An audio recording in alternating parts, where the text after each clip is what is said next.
who've suffered severe burns, there's hope. They can be treated with skin grafts using human skin that's been cultured in a lab. Patients who receive these grafts tend to develop less scarring and usually heal in a fraction of the time.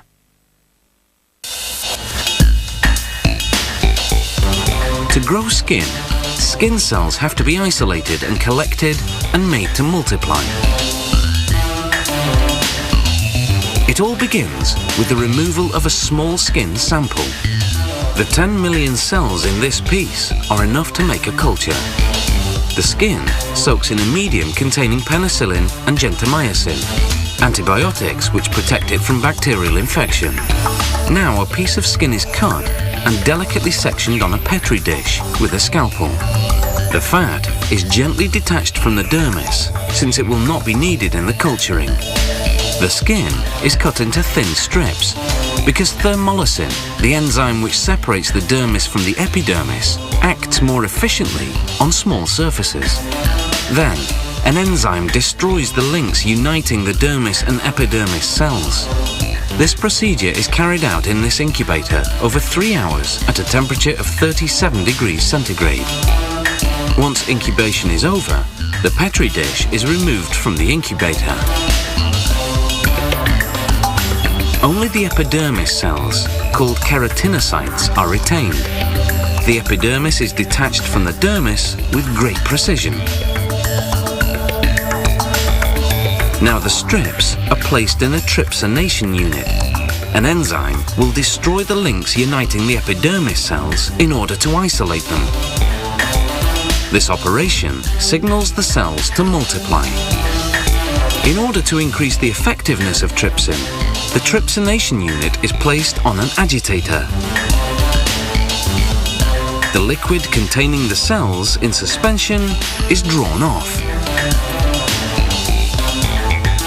Now the liquid must be separated. The desired cells lie at the bottom of the tube, while the upper floating solution containing the trypsin has to be removed. The trypsin solution is drawn off with a vacuum system.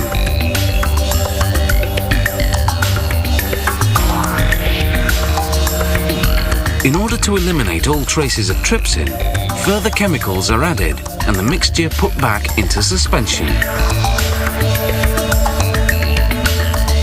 Now the cells from the small skin sample have to be counted before being centrifuged a second time.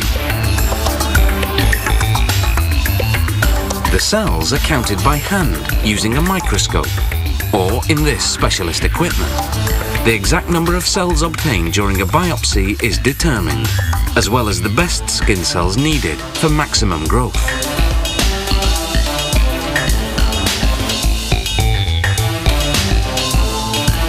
The bottom portion of keratinocytes is divided in these flasks, containing a culture medium whose composition resembles blood.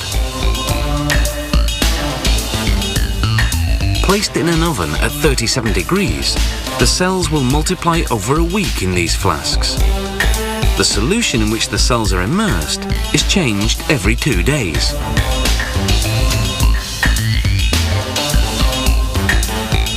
In less than a week, the cells have almost covered the entire surface of the flask.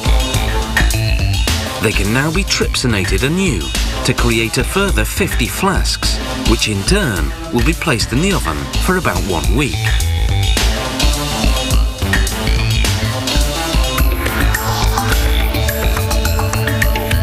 Skin strips carpet the inner surface of the flask.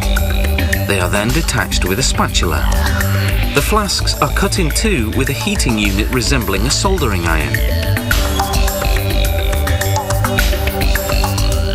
To make handling easier, gauze is placed on the skin strips whose thickness is less than 1/10 of a millimeter. The graft is then finally placed on the wound. Clamps and the gauze will be removed after 10 days, and the patient begins the healing process.